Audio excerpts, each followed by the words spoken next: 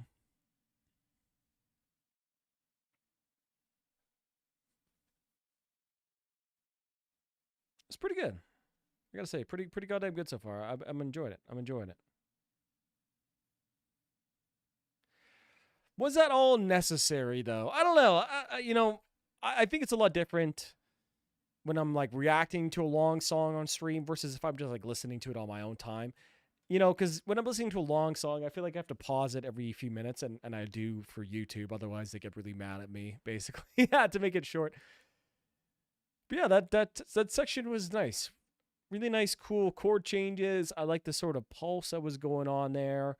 And I like how it was a very slow burn, right? Back to the sound with everything like that. Yeah, pretty good.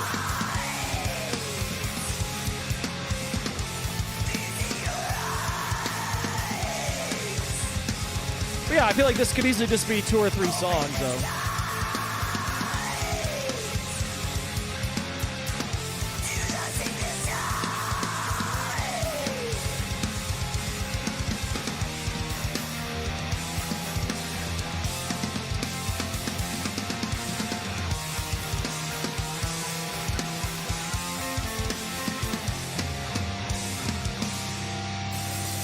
Nice bass playing there.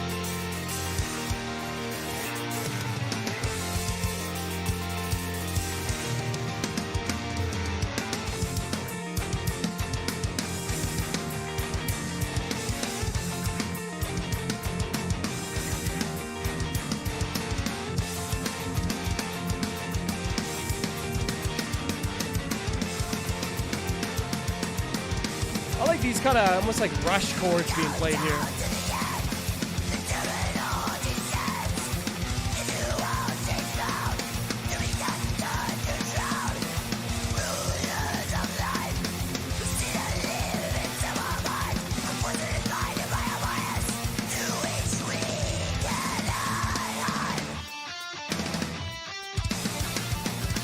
Okay, all right.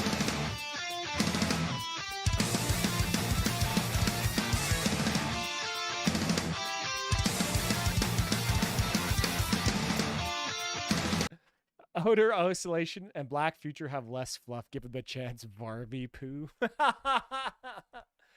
Varvi poo.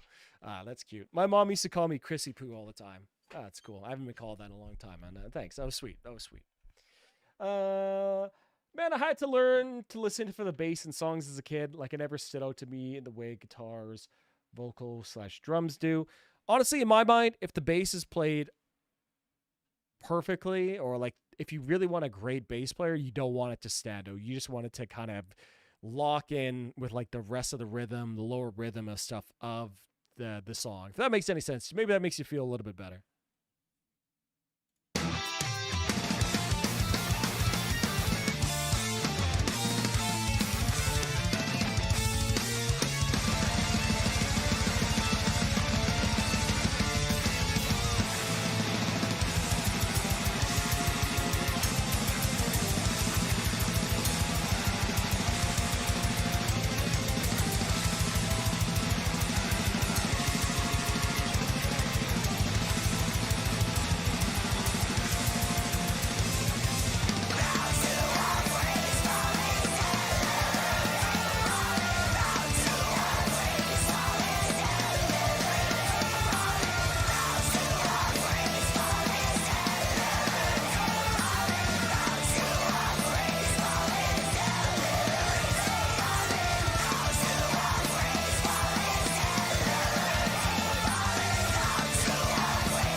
All right, it's getting a little indulgent now, I gotta be honest.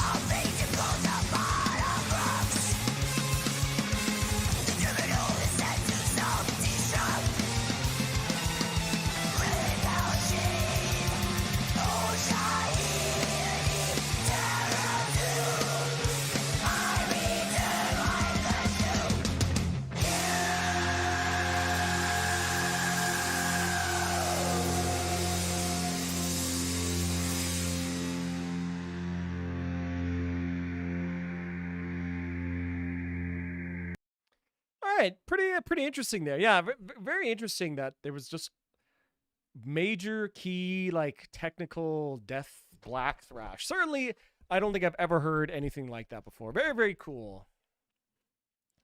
I will say definitely a little bit long in the tooth, but I gotta remember like I'm streaming, so it makes me listening. So when I'm streaming, it makes me like lag.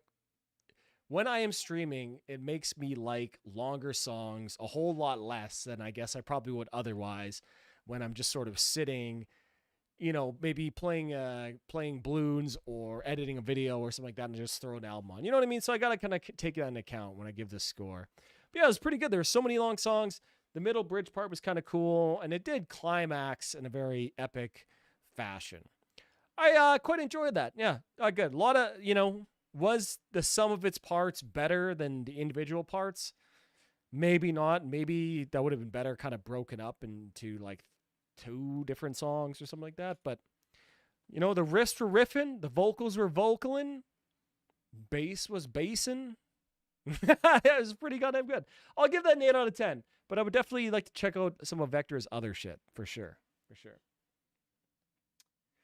Playing balloons to Vector or Varvis Afternoon. Absolutely, buddy. Dude, I love the balloons. That's the only video game I allow myself to play anymore.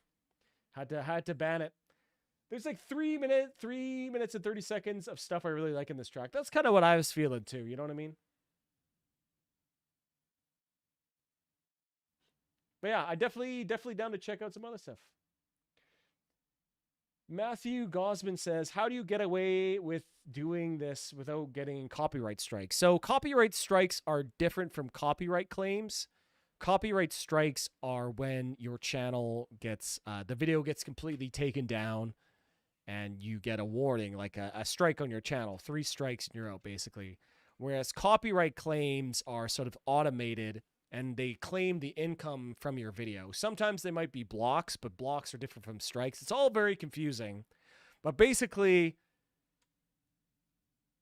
it's sort of like tacitly allowed on YouTube to do this. It's not like completely legal or whatever, but other people do it, right? Brad Tasty Music did it for a long time. So it is sort of tacitly allowed, I guess, right?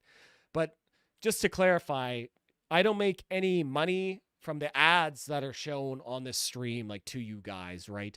I only make money from the super chats, because the super chats or PayPals or memberships, those go directly to me. Whereas like the ad revenue that people would get from watching this video, let's say it would be like $20 or whatever it would be, right? This stream has 289 views with an average view duration of 18 minutes.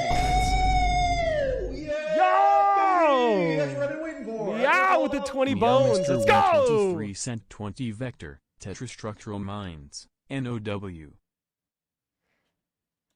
You got it, buddy. You got it. We'll do it right now. Thank you so much, Meow. Tetrastructural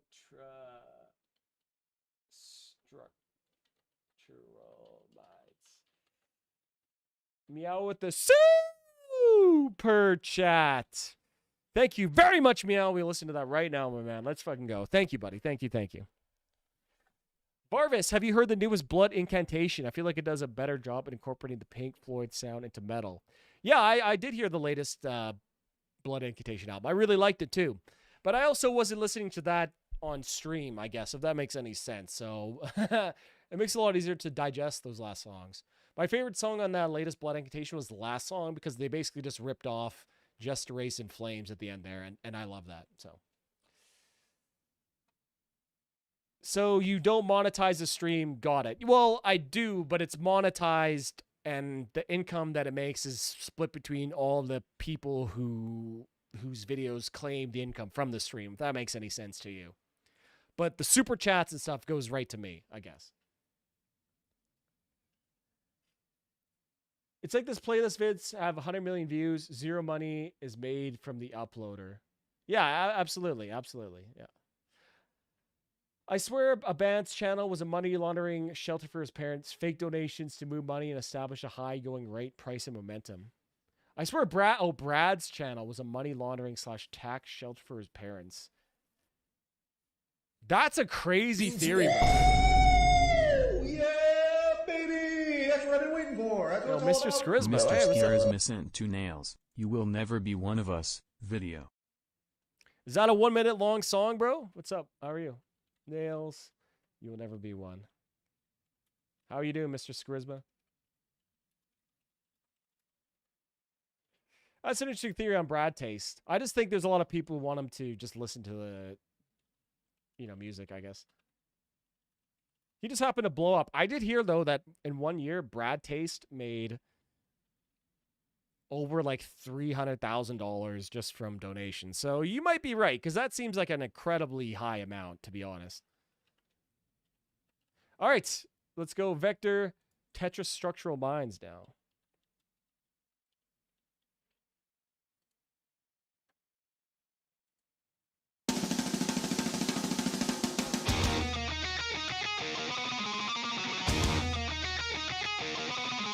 All right. Okay, let's go.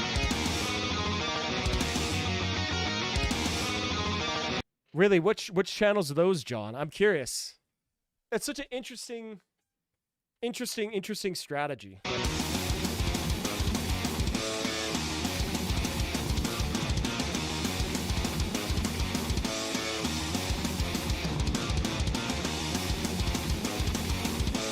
I think the Vector logo is so unique too.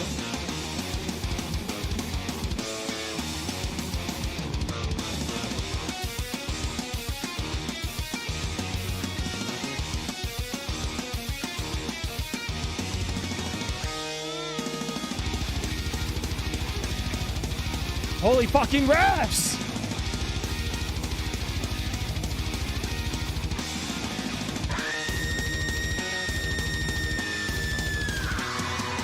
Holy shit.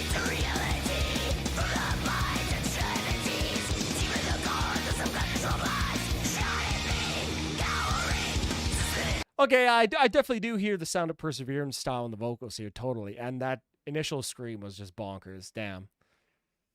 I'd have to double check for when I slander fully and slap some names on it. Yeah, probably a good thing, bro. But I kind of get what you're saying. Industry plants, it's not just a thing in the music industry. It's every industry, right? Nepotism is crazy thing everywhere. It makes sense to me, man. You know what I mean? If your parents have like a baseline of capital and can help you out, it really sets you up in like a grand way, I guess. So that makes sense.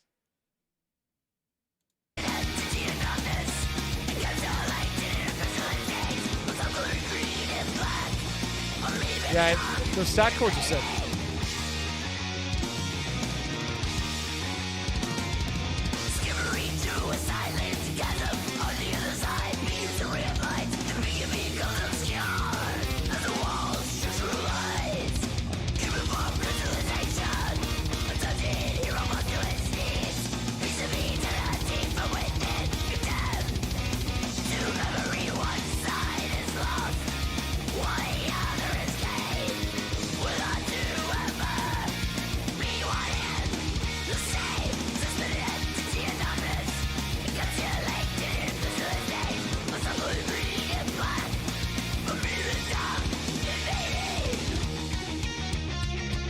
I told you this is better? Yeah, this is sick. This is sick now. You're totally right.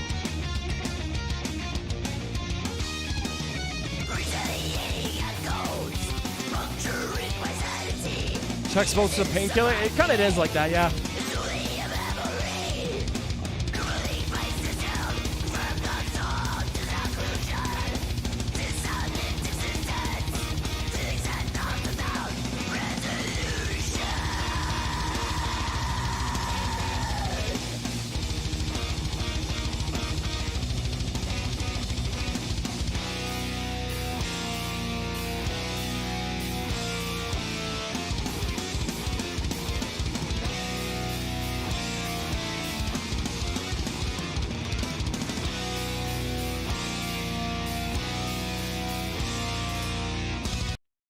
Okay, I'm really okay. Vector tuning up and then playing all these like chords higher in neck really gives it a very, very like interesting sound, bro. Really, really cool. Yeah, baby! That's what I've been waiting for. That's what it's all about. Vane Mr. FM. Scares sent 5 Vane FM, The Killing Womb, video. I actually saw Vane in Edmonton a couple years ago. I got a hoodie from that show. It was a sick show.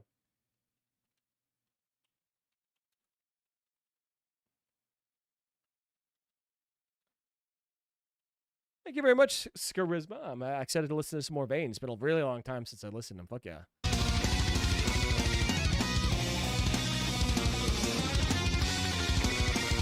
I think that one's a short song.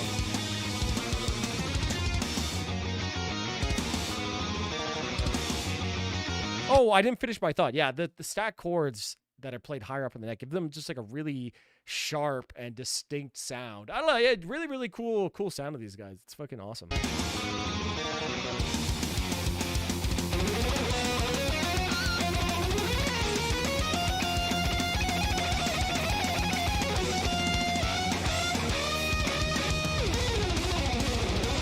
It gets better? Let's go.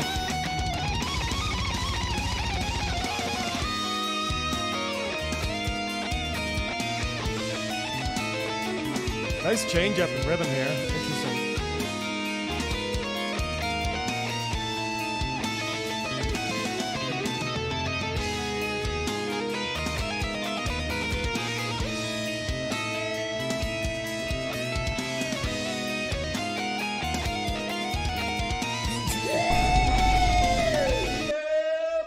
That's what I've been waiting for. That's what it's all about. Mr. Scarisma sent an Ithaca, Camera Eats First, video. Camera eats first.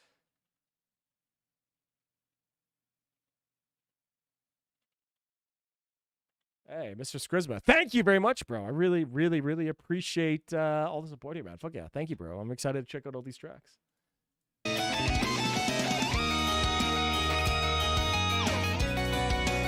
Oh, okay. I'm sick.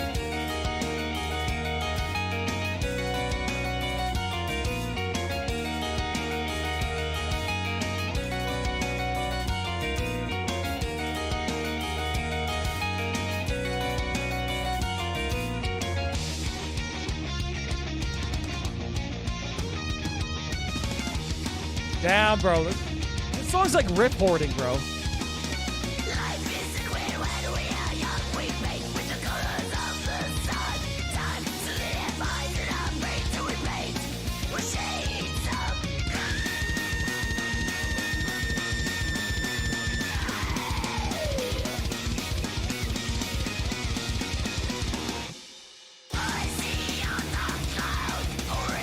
That ostinato was sick.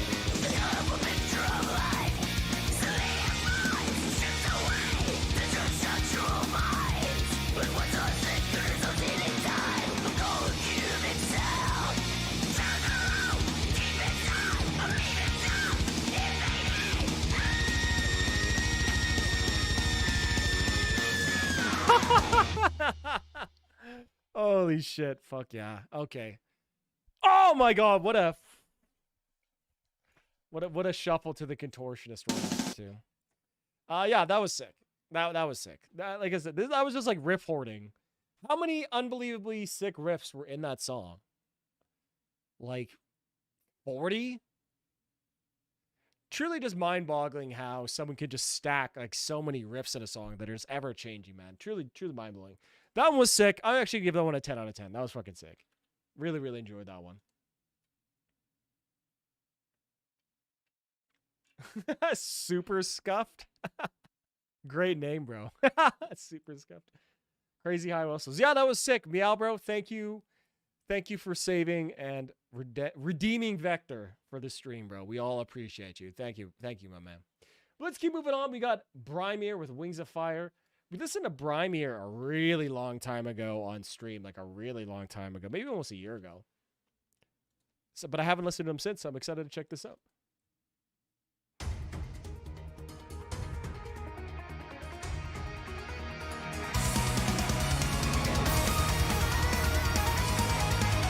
Nice windmills. We get some windmills around for a bit. Always love it.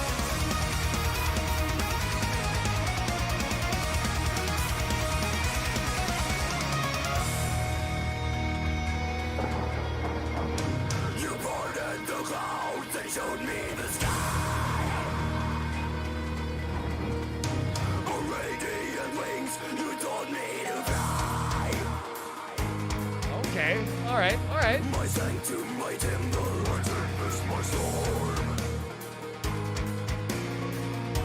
My beacon so bright, my guide in the darkest night.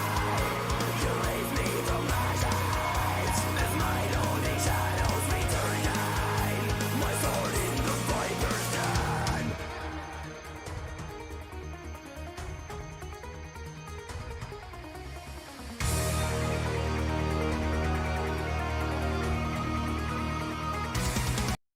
Listen to this album. I'll listen to the album. Oh yeah, mix is pretty nice, very spacious. Yeah, there's a lot of space going on here and lots of very cool dynamics.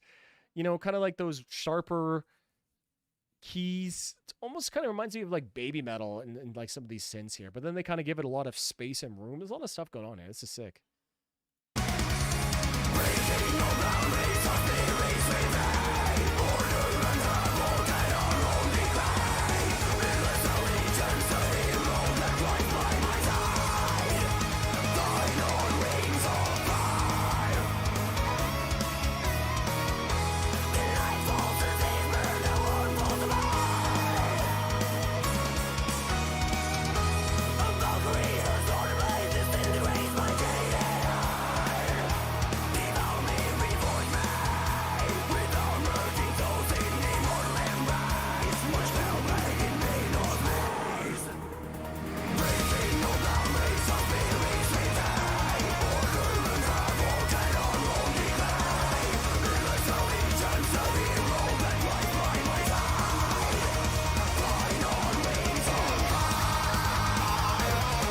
Yeah, okay, so we got the singer shirtless doing windmills, and he's wearing a leather jacket with a hoodie and another one. This guy is so goddamn cool.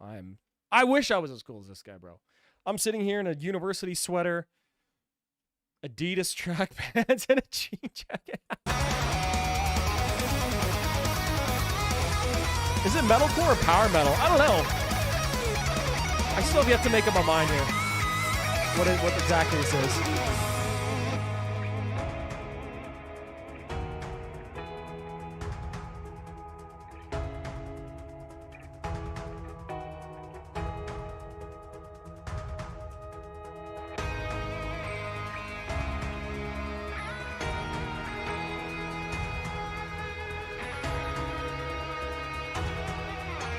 This song's nice. This is a nice.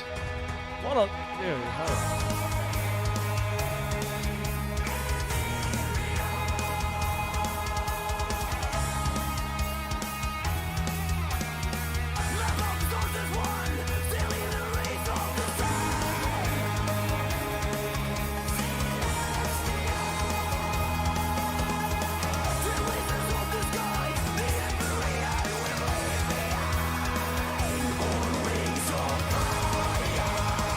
Okay, the drummer's wearing a modal shirt, absolutely based. But yeah, I don't know what genre would you guys consider this to be? Let me know.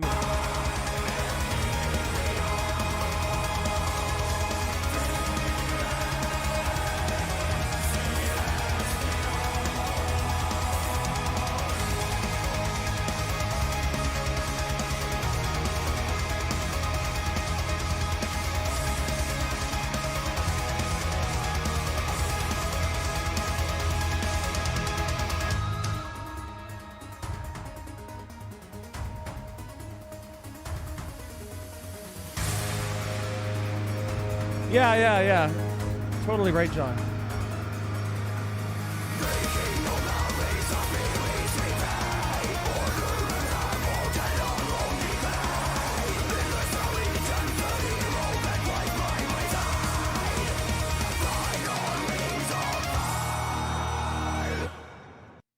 Yo, shout out to the cameraman. First time I've ever seen a metal vocalist not look like a total goofball while doing vocals without a microphone in their hand. Yeah, pretty good song though. Yeah. Like I said, it was sort of like melodic death metal, power metal-y, but with more like modern metalcore production, which I think is kind of like a cool mix of sounds there. Pretty cool. A lot of different layers, a lot of synths and stuff. A lot of different dynamic layers. So that was pretty cool, but it felt like I was just really missing like a really standout vocal hook there. Otherwise, it was a pretty enjoyable track. Yeah. Power metal, Power metal, Melodeath, Euro vibe. yeah. I definitely get the Euro vibe from that too. But that was definitely enjoyable. I'm gonna give it the 8 out of 10. 8 out of 10. All right, then we got Meshuggah with Humiliative. Let's go, boys. Keep going, boys. Oh, nice. Okay, so like early Meshuggah here. Let's go. Thrash Meshuggah. Thrash Sugar.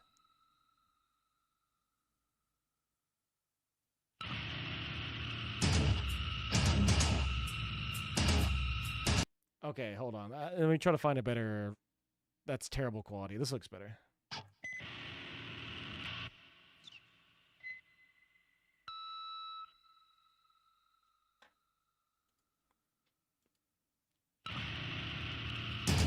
Raw organic cane sugar. It's that Mexican Meshuggah. The raw stuff.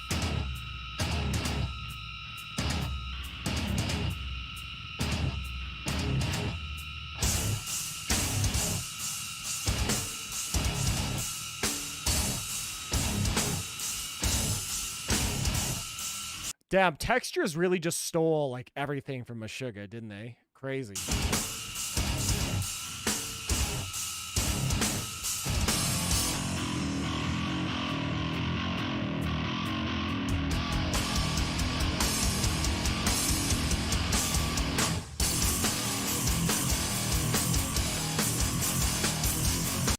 Your high school teacher was like, just wait. Another 10 years, you'll see. They play like Chuck E. Cheese robots, but it sounds so damn clean and heavy. And the lighting guy playing lights with the rhythms. Yeah, the lighting guy. I tell you, man, I saw Meshuggah live maybe like a year and a half ago. It was like a religious experience, man. It was so good. Yeah. Crazy, man. Crazy. I'm the concrete leper, sickness divulging the body. Here's sermon escaping my vermin mouth. You might even stay with me in the dirt. I'm so infused with sewage, twisted from empty words. To you, a legion of nausea. I exist on your crown of thorns. I see the blood of generations, the ravenous mouth called system. We're all shaped. I wish After the Burial kept up with their like gent melodic death metal thing. That could have been really cool, but fortunately they went like even harder into like the heavier gent stuff. I don't know. I still love Wolves Within. Fantastic album too. And Dig Deep was a great album too. But yeah, I kind of miss like their old, you know, like Berserker or that type of stuff. I feel like they kind of kept rolling with that. Would have been sick. Yeah, Tesseract to me is pure gent for sure.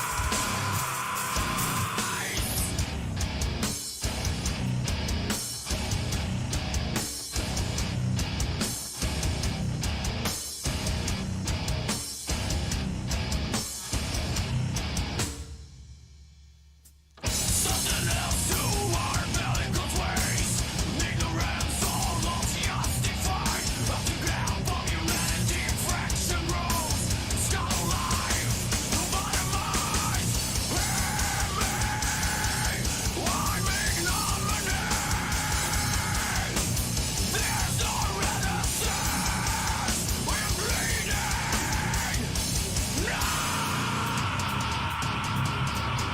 Is that the Tesseract EP that has all those Fell Silent songs still on it? Nice groove, though. Thanks for today's stream. Got to go to bed now. 3 a.m. here in the land. 1,000 Lakes and Metal. Also have a couple Pika Casa songs translated for the next stream. Ah, Laga, you're the best, man. You're the best. Have a great night, buddy. Sleep tight, my Finnish friend.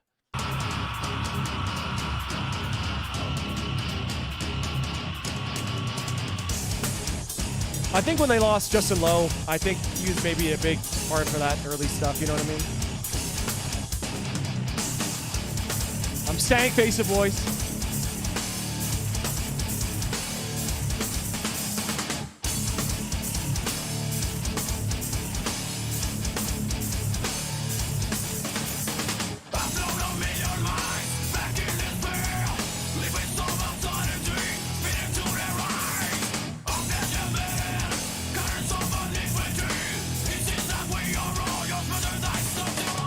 Transformers having sex, bro.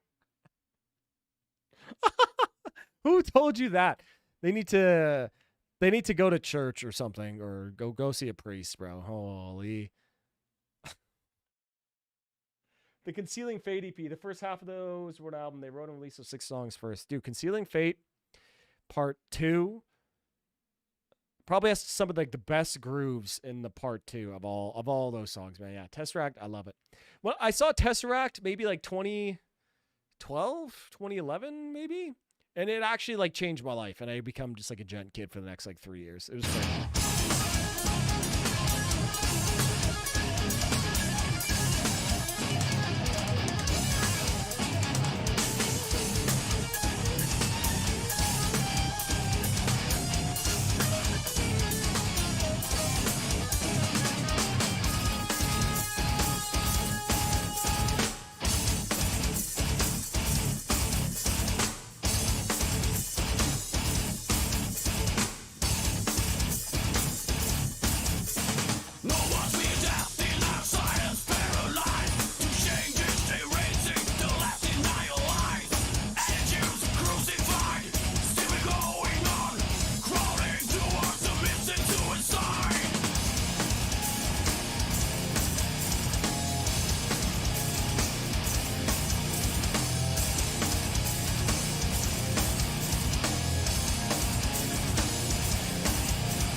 I'm sorry not saying much here, boys. I'm just like stuck in a permanent stank face. Holy shit.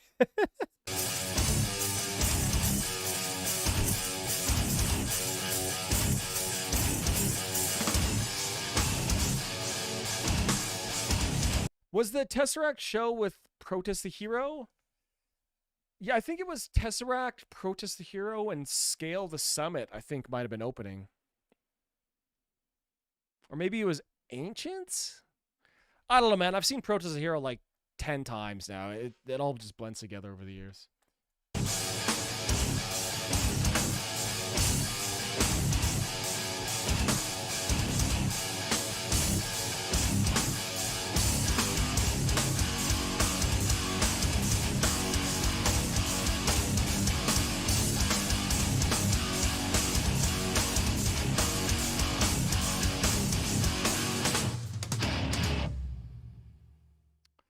Damn. Punishing. Yeah. It's Meshuggah. 10 out of 10. What more can you say? It's Meshuggah. I really actually love like the more thrashy air. It kind of has a more raw sound. I enjoy it. It's a very interesting sound compared to their later stuff for sure.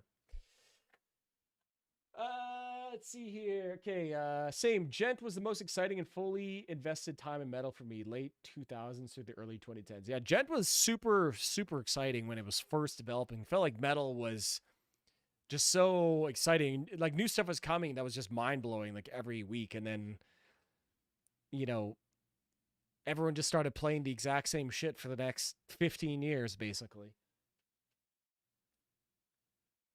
The Meta 10 have super gratifying listening experience when you intuit it and identify the polyrhythmic motif as the Meshuggah/Gent magic. Absolutely.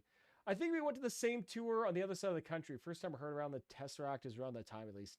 Where you from, Super Scuffed? Are you from like Ontario then or something? The Kings. The way that stair just pops on the 3 and lifts so much weight organizationally. Oh yeah, oh yeah. Pretty sure I was there too. Could have been Animals as Leaders with them as well. Yeah, I saw Animals as Leaders around that time too. That was right after they released their second album that I saw Animals as Leaders. I don't know. It was just like a sick time. A lot of bands coming through. The concerts were still cheap. T-shirt was still like $20, $25 at a show. The glory days. The glory days, boys. West Cage. All right, boys. Well, hope we're ready for a big change here. So this is Nick Cage's son. Whoa, what? Okay.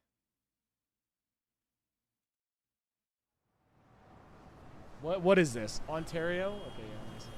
From Ontario.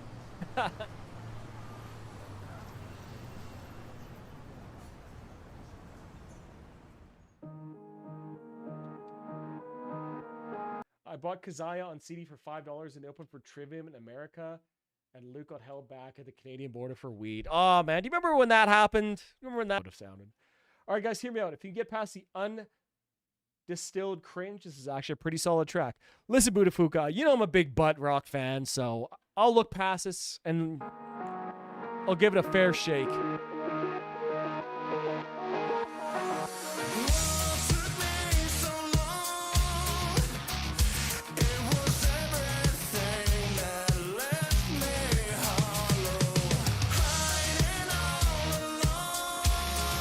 I think I've been.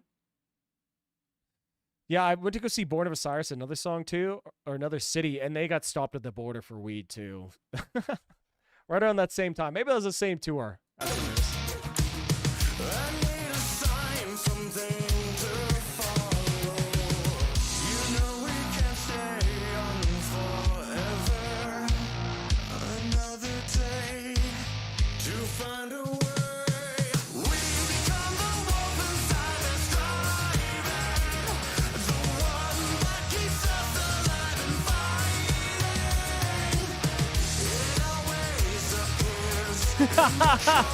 Smoking the cigar in the video.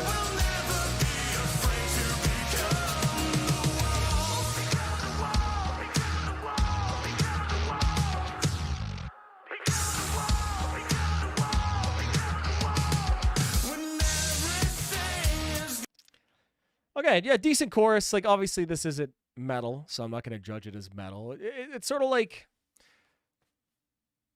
kind of like gothic pop, I guess maybe I would kind of describe it as. Not bad so far.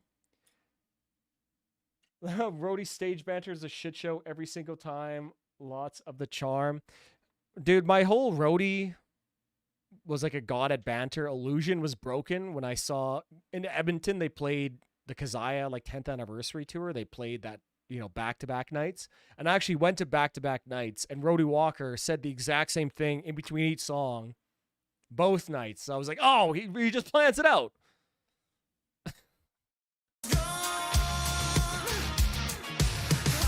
Budafuka, may I ask why you were listening to so much West Cage? Just morbid curiosity or what?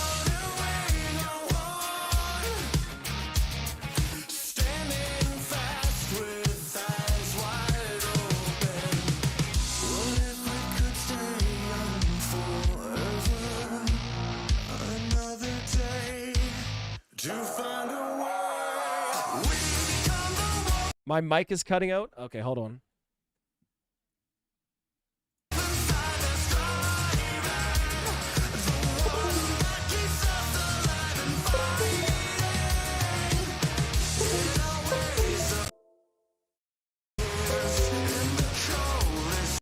Give her back. Our mic should be good now. Just plug it back in. Morbid curiosity. Yeah, you know what? Fair enough, bro. Fair enough. Fair enough.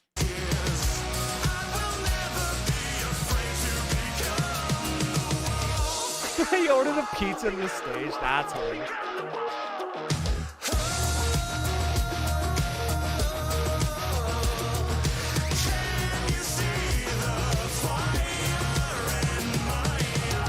It's funny, this guy looks exactly like my art teacher from elementary school. He looks like Mrs. Montemiro was her name, and he looks exactly like her. I remember this so specifically. She had the same very like long, pin straight hair, right? Those sort of dark eyes. Maybe she wore like eyeliner too, pitch black hair, and she drove a convertible Volkswagen Rabbit. I don't know why I have such a distinct memory of her, but West Cage in this video looks exactly like her. Hilarious. Trying to open mind band. This is arguably the worst song of the day.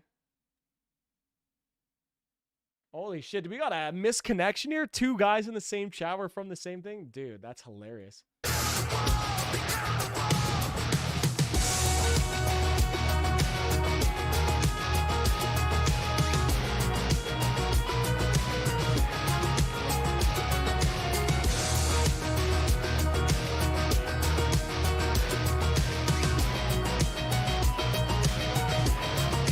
We got a piano solo?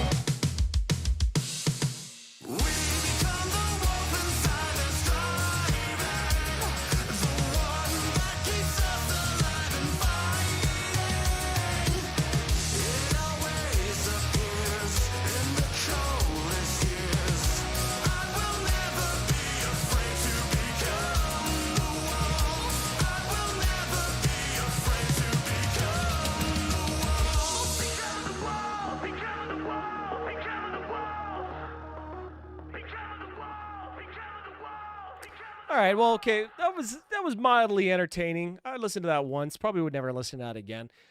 You know, even for pop music, I thought the hook wasn't very good. Become the world, become the world, become the world. Like it's decent. It's decent, but it's not like enough to carry an entire song.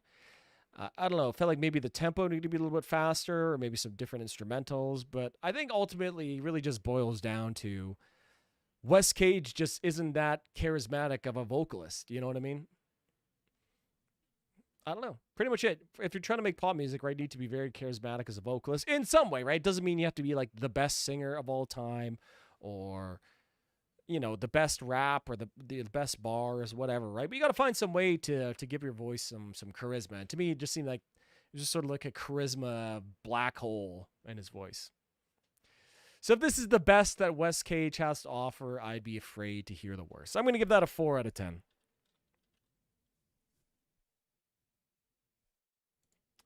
All right, let's go. No, all right, boys. Let me get some horrendous. Let's fucking go.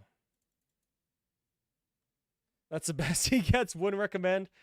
Budafuka, thank you for your service. Thank you for doing the hard work. And yeah, thank you for doing the hard work and reporting back, bro. I appreciate it.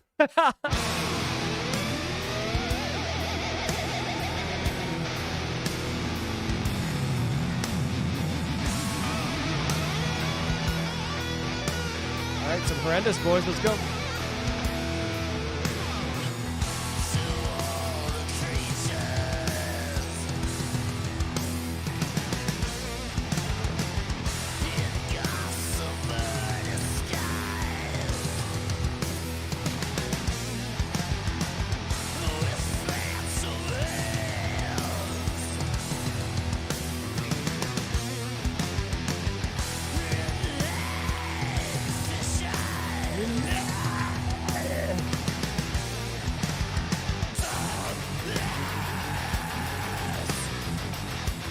Oh, you're listening to all this whilst jogging. Oh, okay, so you're like doubly torturing yourself, Budafuka. Well, you know what, man? I gotta respect the masochism, bro. Gotta respect it. What are you running from, bro? What are you running from?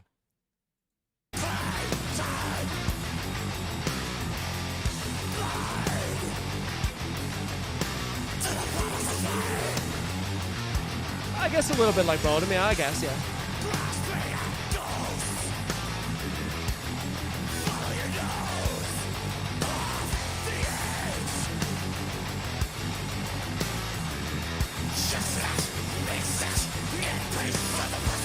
Yeah, they definitely are from Philly, right?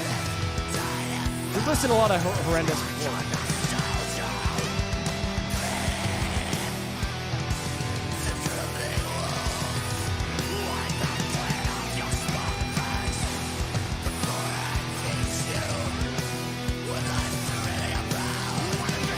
Countdown to Extinction? What do you mean, bro?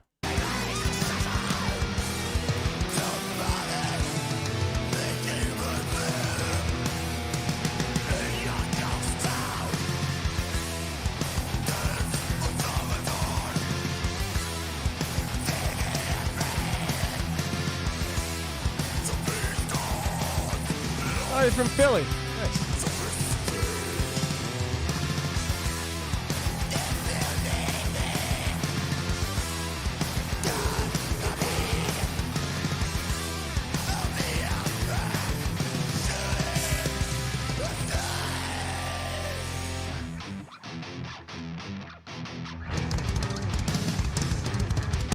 I gotta say, very, very organic sounding metal, right? It almost sounds like a band played and recorded this live together.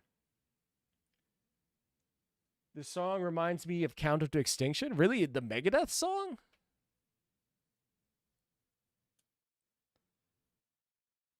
The hunt is getting all I can, all but one. Man, I haven't thought of that song in a really long time. I don't know if it sounds like that, bro.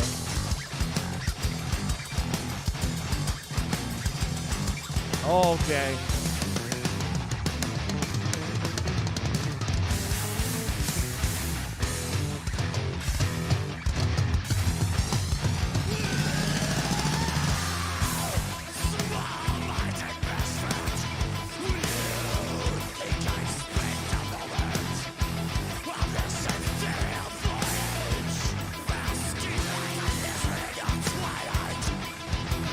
This rhythm is nasty, bro.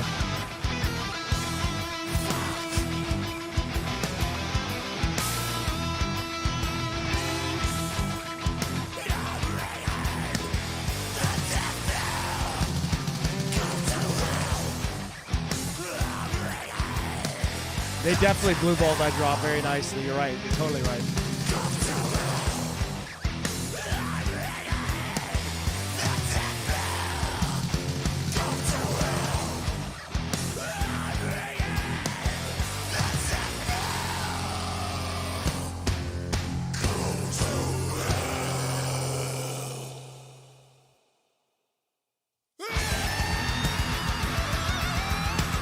Nice. That totally faked me out. Damn, I actually thought the song was over.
What a ripping song, man. Also, something that I noticed, I've never seen the horrendous band logo. Like, do they even have a logo? Because none of their album covers have their logo on it or like any text at all, which is definitely unique and makes them stand out for that. But yeah, crazy, crazy riffs. Really, really great build up and then fake outs. I don't know, man. Sick song. Just, again, just riffs upon riffs. Excellent, excellent stuff. I'm going to give that 9 out of 10. Banger. Banger, banger. All right, boys. Well, we got 3 songs left. Nails, You Will Never Be One.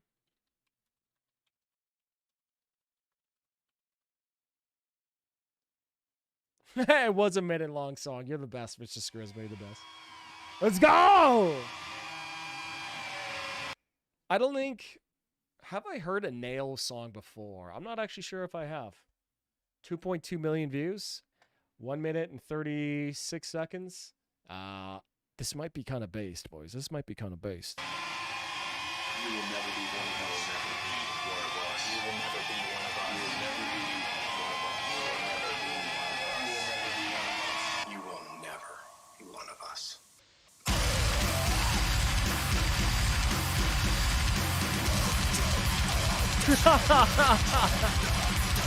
Holy shit.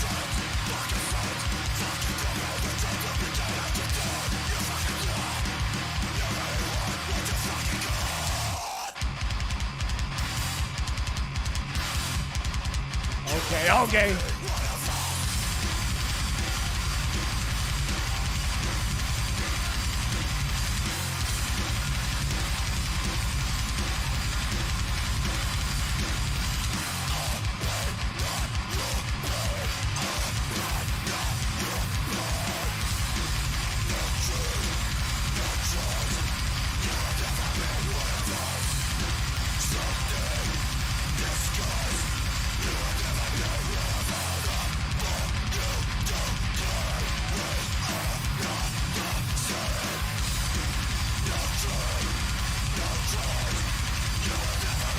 Is he playing a BC Rich bitch?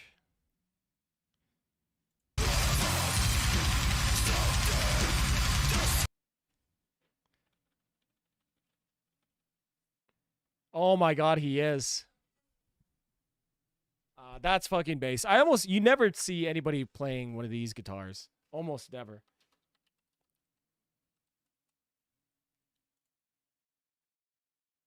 Yeah, like he's playing one of these. You almost never see anybody playing one of these. Almost never, bro. Never, never. Sick. Gotta respect it.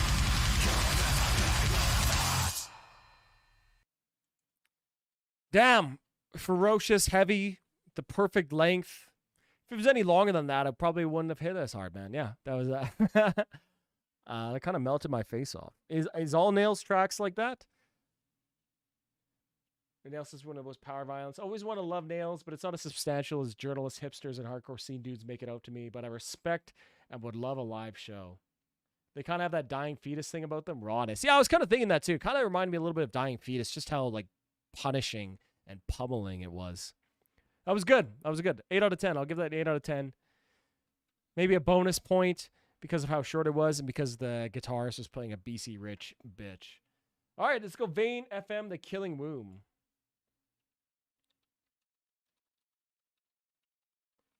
Actually, hold on. Let me try to find my Vane hoodie here.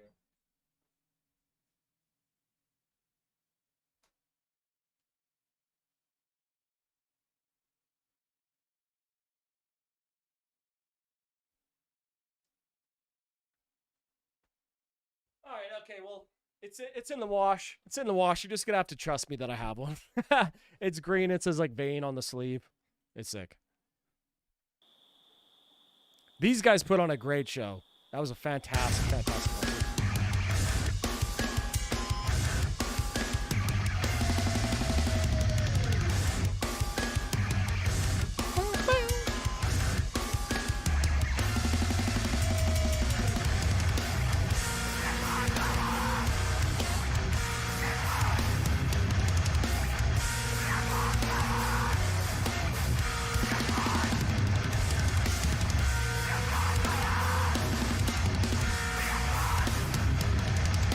Happy Halloween, boys. Happy spooky season.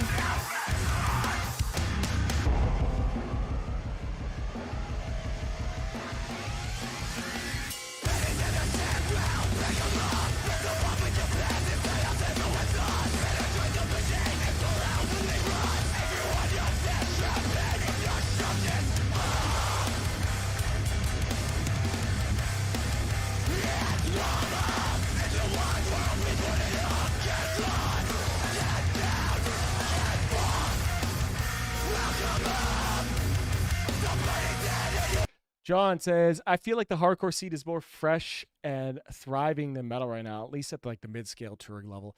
I totally agree with that. It feels like metal is really, at least in North America, I bet it's a lot different in Europe, where, you know, you probably have a lot more melodic bands touring, but in like Canada and the US, it seems like every concert that I see coming through town is either just like gent, you know, bands, metalcore bands, or like crazy, like dissonant death metal, you know, thrash band. It seems like that's all it is. And there's no melody, I guess. So I totally agree with you.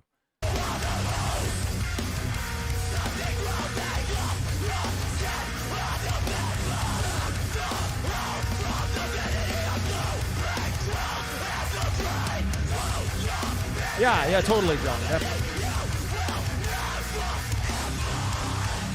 You can see I already liked the video.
God, pummeling groove at the end there, man. So good. Dissonance is easier than melody. I kind of agree with that, Tarok, for sure. Yeah, great song. Really great album, too. Great band. Just a really nice mix of, like, Dillinger Escape Plan, franticness, and chaos, and kind of mixed with like a little bit of Converge too, but with still like a heavy dose of like that hardcore groove that is still good, man. Banger track. I love seeing them live. 9 out of 10 from me. Pure bangers track. Take cover. There's a killer inside this place. Hell yeah. Classic breakdown. It doesn't surprise me, but it does hit. You know, that's kind of all that really matters too. I think a lot of these bands write their songs to be, you know, more live focused too. Maybe that's why hardcore scenes and stuff like that feel a little bit more lively, I guess. Maybe. I don't know. I'm just kind of speculating here. I don't know. All right. And then we got Ithaca with Camera Eats First.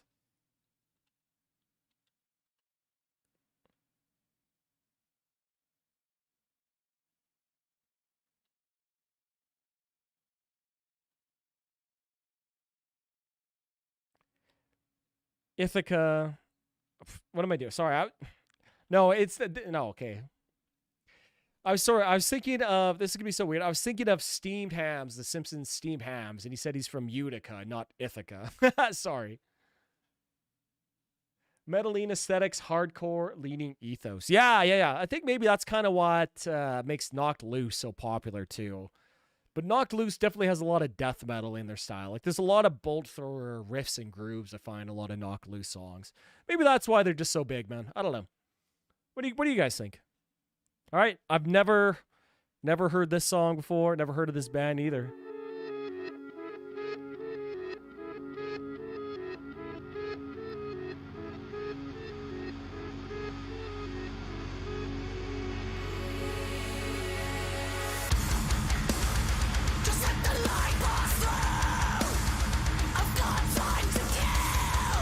All right.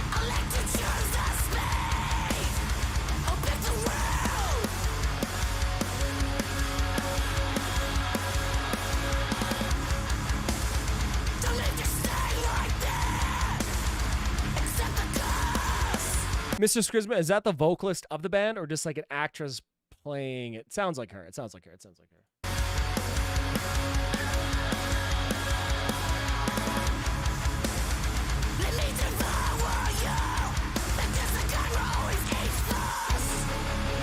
Let me devour you because the camera always eats first.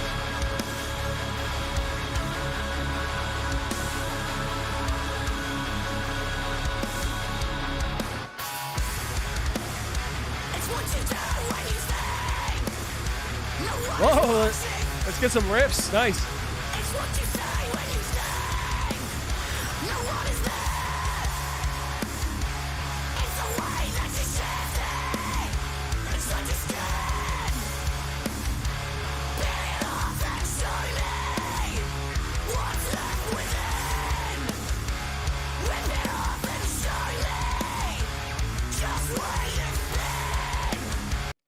Okay, this is fucking sick. This is sick. I'm loving these riffs.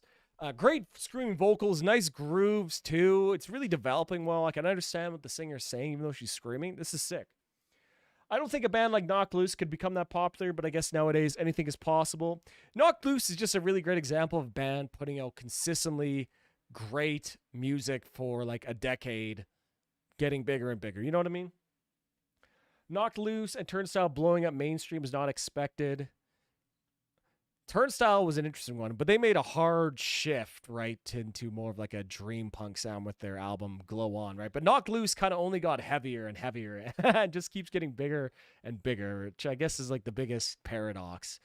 But like I said, man, just put out great music, be cool people, right? And people like and respect you. I guess that's how it goes, right?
funny. We watched a lot of music videos since I've been streaming. You know, a lot of people being killed, like dismembered, whatever.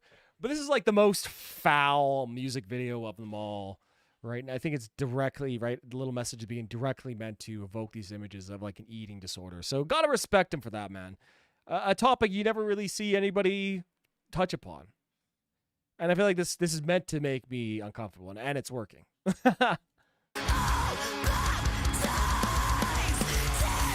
Great singing, like clean singing by her, by the way.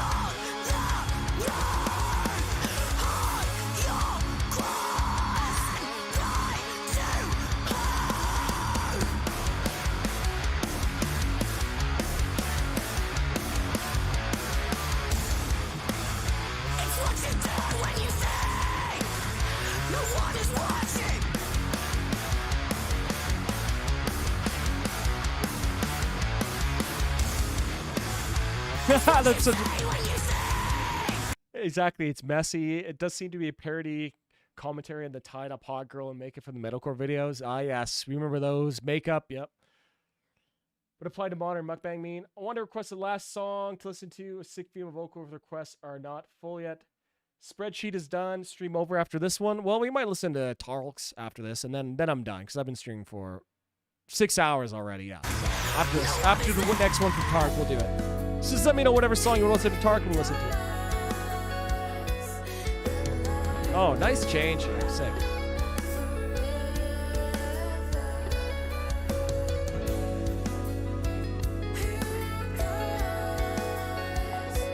Dude, this song is sick, man. There's riffs, screaming breakdowns. Dude.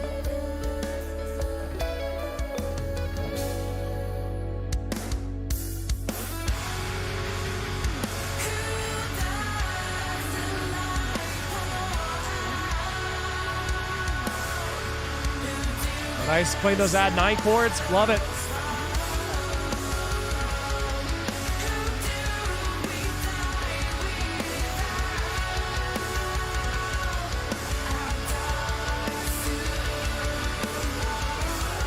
Listen, if there's any genre that I think they could be... Hey, thanks, Tark, bro. You didn't have to do that, but I appreciate it. That's what it's all about. Tark sent 1.31 Uslam Tekken, Kargalar. Kargalar. I'm sorry for butchering your Turkish, buddy. I was thinking though, if there's one subgenre that I think metal should be taking more influence from, would be like swancore, dance gavin dance. I don't know. I love that type of music, but it just never riffs hard enough. You know what I mean? I don't know. But yeah, I love it. A little bit of that too. So.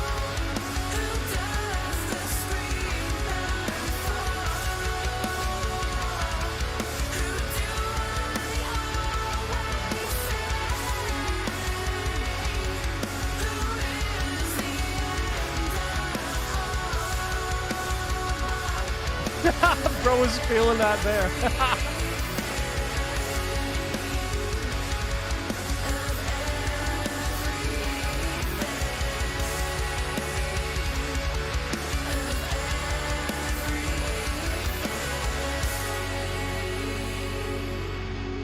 Wow, okay.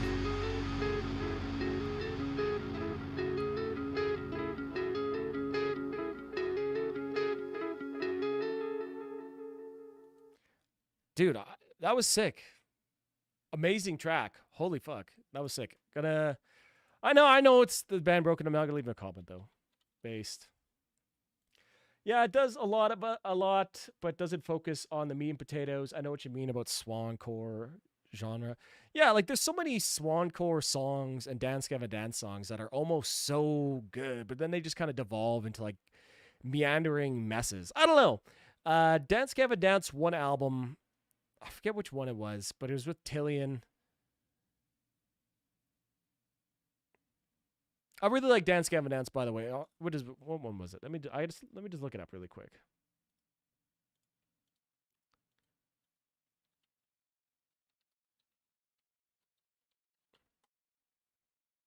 Oh yeah, Mothership. No wait, hold on. There was the one after this one.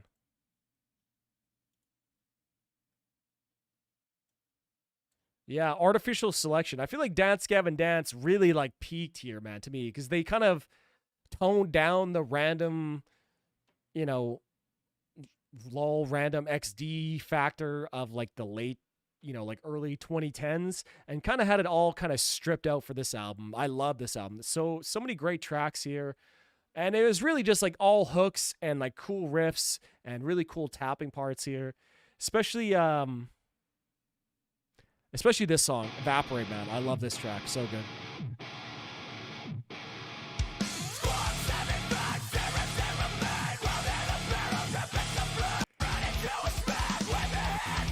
I don't know, yeah. I feel like the Dance Gavin Dance sort of peaked here. But yeah, anyways, it does, yeah. Sorry. Tangent.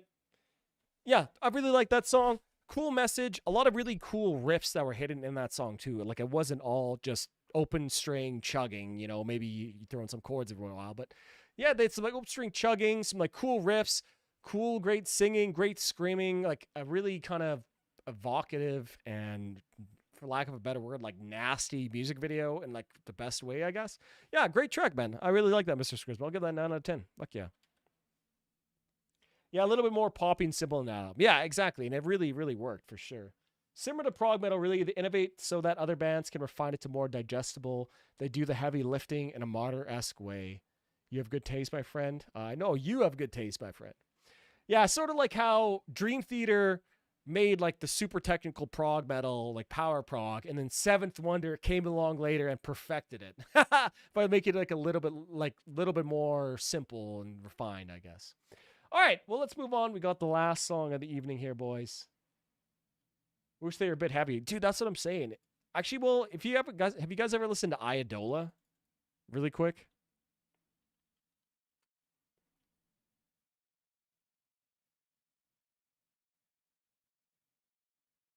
Oh, sorry. Let me go here.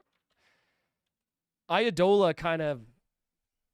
Oh my god, I spell it completely wrong. Holy fuck. Oh my.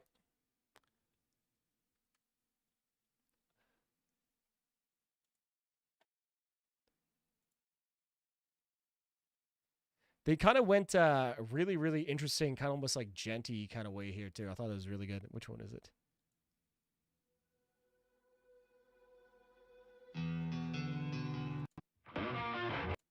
Fuck, which song was sent it?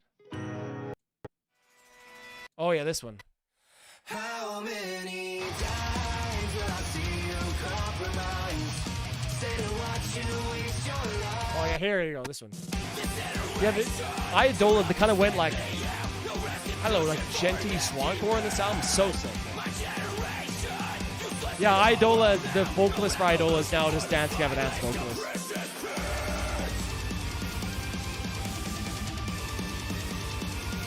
And Andrew, he was actually singing on that other Dance Gavin Dance album we were talking about earlier.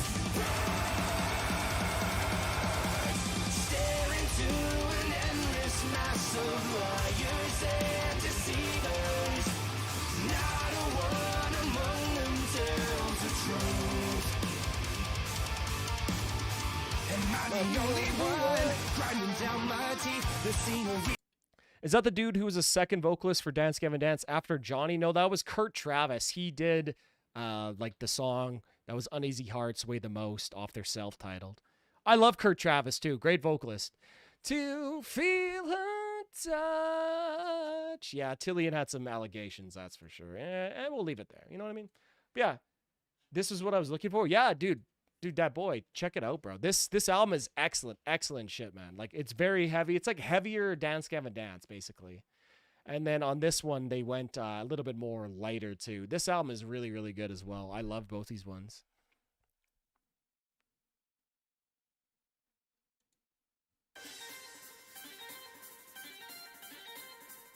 Which one? Fuck, what song was it? Yeah, dude, this song was so good, man. Talk about, like, magic chorus, bro. I'll just skip to the chorus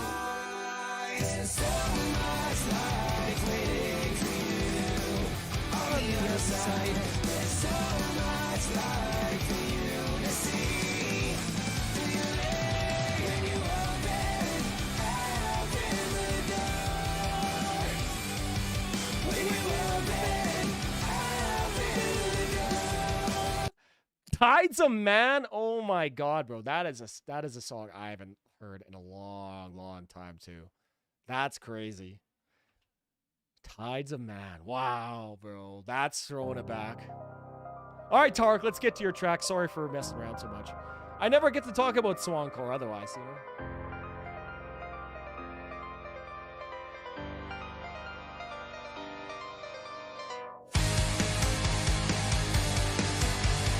Yeah, that's the current singer. Yeah, Andrew Wells. He also sings in Idola. So both bands are now with Andrew Wells being the lead singer, and both of them kind of just sound the same now.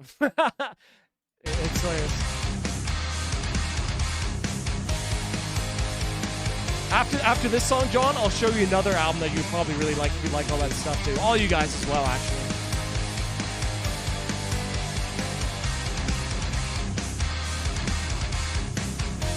All right, nice groove here. Nice groove.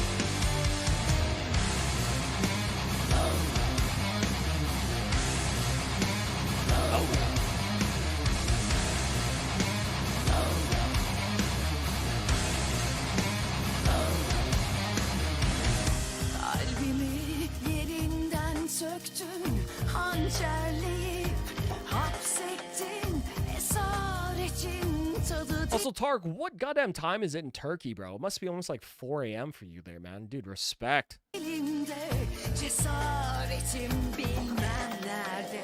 Beni lüzumsuz yere beklettin. Bırakır gider miyim sence? Ooh, I like that little Middle Eastern, almost like microtonal kind of feel when they're singing here. Bugün seni öldürsem mi? Cesedine tükürsem mi? Kargaları. This band's like, yeah, we know who the star of the show is. We're not even going to show the other members. It's just going to be her in the video. I mean, fair enough. Fair enough.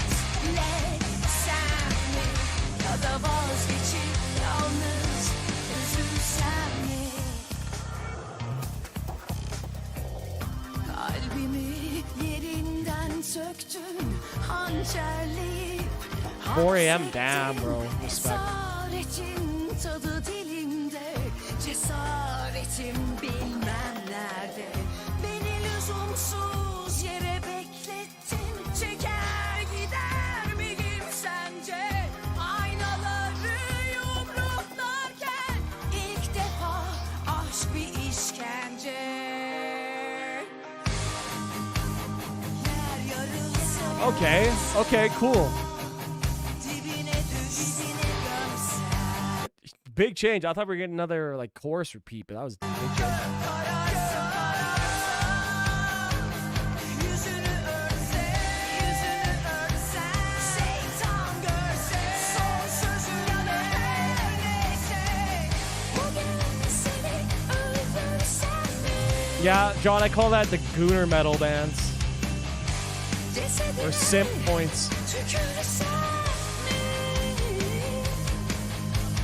Kargaları gözlerinle beslesem mi? Bugün seni öldürsem mi? Cesedine I like those chords in the chorus. Like kind of like power chords in the chorus. Very cool. Dude. tükürsem mi?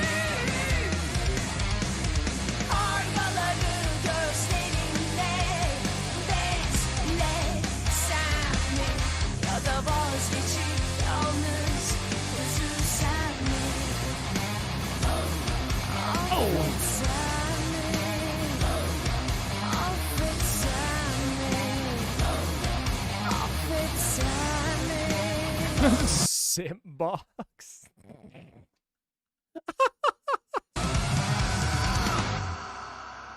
Holy shit. All right, that was pretty good, though. That was pretty good. I got to say. Gooner metal, yeah, man, do stand strong even if you can't see the girl, but that's the other thing for sure. Yeah, honestly, I don't give a shit if it's a man, woman, horse, crocodile in your band. You know what I mean? I just don't care. As long as your riffs are good, I'll listen to your music.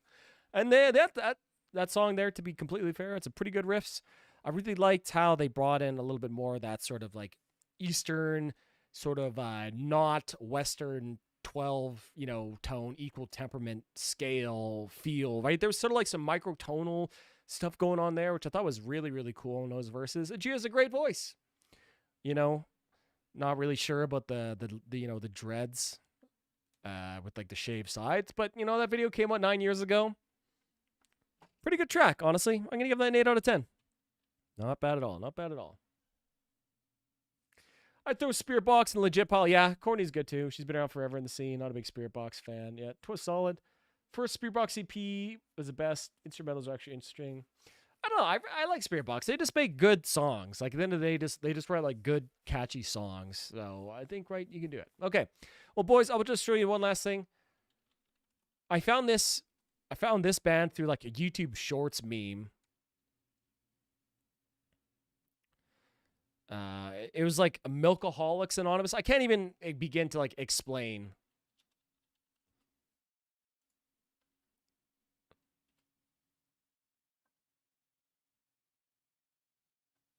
Oh my god. There we go. Here we go.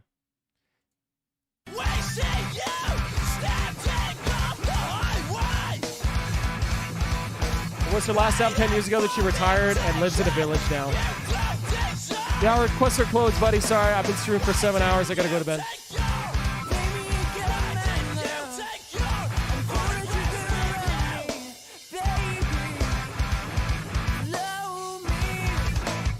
Let's see. Oh my god, it shows it. Okay, yeah. So these are all the ones that I found like playing this song of all things.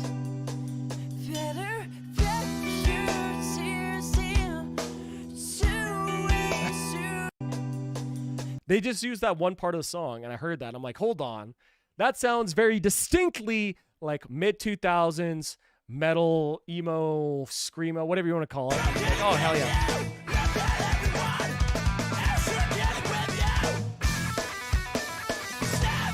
Absolutely, that boy. That's exactly the way. It might get some attention, but it doesn't really matter unless you have substantial music. You know what I mean?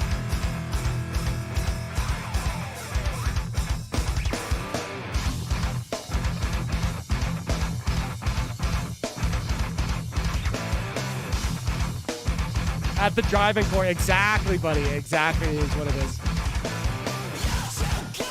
Proggy side of the post-hardcore scene. Yep, my favorite, man. I love post-hardcore.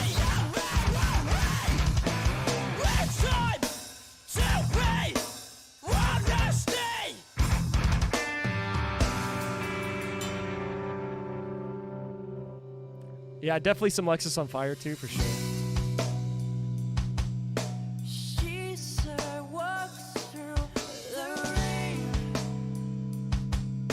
Dude, I love Billy Talent, man.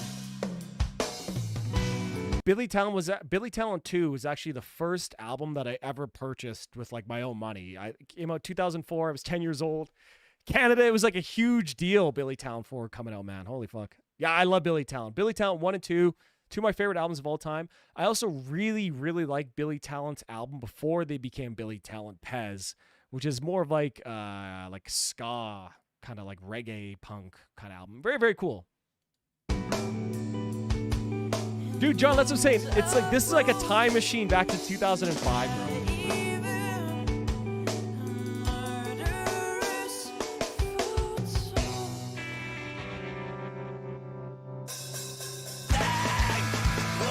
Billy Talent and Winter Centric Jackson. It's the pipeline, buddy.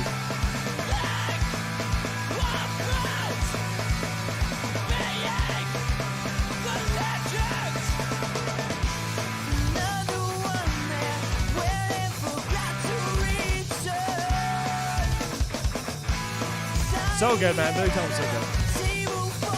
Still are good, I should say. I think what separated Billy Talent from a lot of the other bands of that era is they actually had guitar riffs. It all comes back to the riffs, boys. Like, you remember the opening riff for Devil in a Midnight Mass? So good. Even like Red Flag. Try Honesty, River Below. Dude, Billy Talent, like, Ian DeSaw had so many great guitar riffs. Not to mention really good singing and some excellent harmonies by him as well. Yeah, Billy Talent is a fantastic band.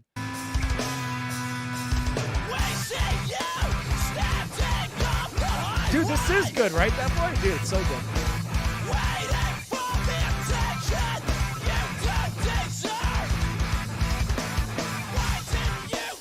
I bet most of these views were in like the last, I don't know, couple months.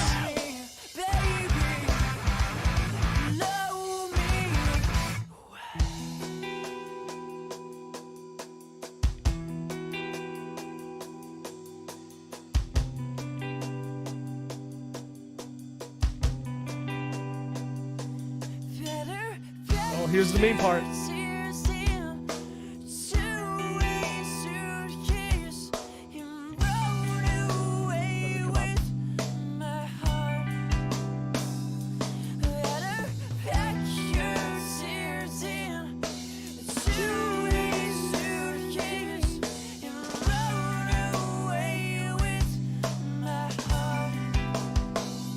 Dude, this is good. Hey, what was this in it? Dude, what a YouTube Shorts poll, man. Whoever was the first guy to use that section of the song as like a meme, better pack your words into a suitcase and run away with my heart.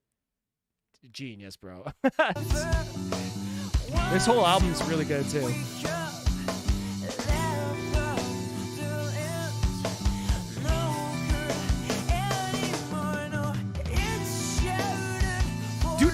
Dude, sound doesn't need to come back at you so much, man. I love it. It's so raw and unique, bro.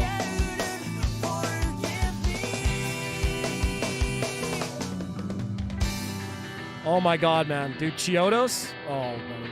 Dude, the first Chiodos album is one of my favorite albums of all time, man. Circus Survive's good, too.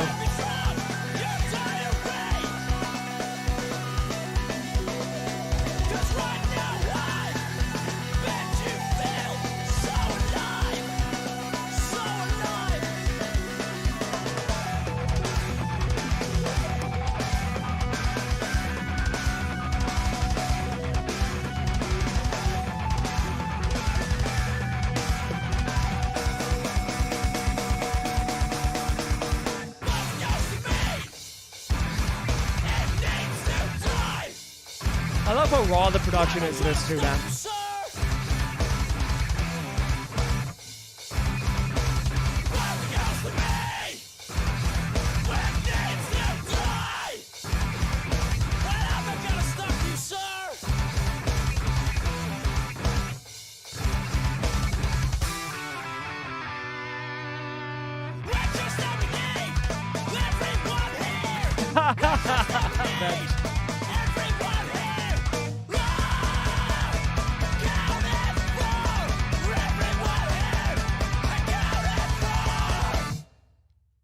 Yeah, that's a banger album. Especially if you guys like Chiodos, Circus Survive, and all those type of bands too, man. It was like such a unique time for music, man. So many of those bands, like this whole album, there's no structure to like any of these songs. They're literally just like a bunch of kids just writing the sickest parts they can and just putting them together. And I think that's what made it just so special, man. Even like the Chiodos, right? All's Well That Ends Well, one of my favorite albums of all time. There's like almost no structure to any of the songs on that album. It's just, what's the sickest way we could add some breakdown or screaming or let Craig Owens sing? Oh, man. Also, on Chiodos' All's Well That End Well, that's some of like the best piano playing, maybe like ever in like a rock band. The piano on that album does so much, and it's sorely missing from like the other Chiodos albums as well. I would also throw Alexis on Fire's Watch Out into like that level of like extremely, extremely excellent, like post-hardcore, I guess you would just call that blanket genre albums. Yeah. Sheer Lightning in a Bottle Spark, Low Wisdom, High Passion. Absolutely. Yeah, absolutely. That's a great way to put it. After a hard-working week, it's amazing to listen to metal with you guys. Have a nice day. Buddy, you too, man. Thank you, Tark, man. Really appreciate your support, buddy. Power Metal taught us to sing a little bit more high, healthy, but fuck that. We never wanted to belt through our nose. Yeah, I wanted to say Craig Owens. Until my last breath takes you from me. So good, man. Despite being raw, everything here is clear yet. 2000s was a classic time for hardcore post-hardcore. I think it was just such a unique time for music, man. You can kind of hear, you know, it kind of went like directly all the way to the end when you hold on, where's that? Yeah, it kind of went right to the end when you'd have bands like Woe Is Me, I guess, and Asking Alexandria, right? Woe Was Me's first album and a Stand Up and Scream by Asking Alexandria kind of fall right into that same post-hardcore, kind of just like, I don't want to say like riff salad, but sort of like idea salad things. But the dressing, which was like the youthful energy and amazing, catchy songwriting and cool riffs and cool sounds, everything like that. It always, yeah, it was just like lightning in a bottle, man. Like that youthful energy and spark that kind of completely went away once Gent took over and everything became so serious. Well, I guess maybe it's more like the recession, like the Great Recession, I guess. Maybe that would be more a way to put it. That's funny. I was thinking about requesting Happiness by the Kilowatt today. Oh, dude. You don't need to request that song, buddy. I'll just play it for you. Well, not right now. I'm gonna go eat dinner, but Happiness by the Kilowatt, one of the best maybe post-hardcore songs ever written. I was actually considering doing a deep dive in that song. Just like the symbolism and music through that song. So good. And that song only really seems to get more and more relevant by the day too. So good. Totally. I love that first Woe Was Me record, though. Love practice singing to it. Dude, Tyler Carter, man. I love Tyler Carter. Same, he got canceled too. Complete nonsense songwriting, but the vocals were all nice. I don't think in that whole Woe Was Me record, there is like a single repeated section. I think it's all just like a constant stream of consciousness, just like a crazy riff salad, but it worked somehow. It worked. But boys, that's all for me today. I got to say, I really appreciate it. Today was a fantastic stream. I had a great time. Excellent stuff. So next week, Evelyn is actually away visiting her godson and her cousin. So I might stream maybe in the evenings. I don't know. We'll see. I'll let you guys know. I'll make a post about it. Anyways, boys, thank you so much for hanging out with me today. I really appreciate you all so very much. And you guys have a great rest of your day. Hey, guys. Cheers.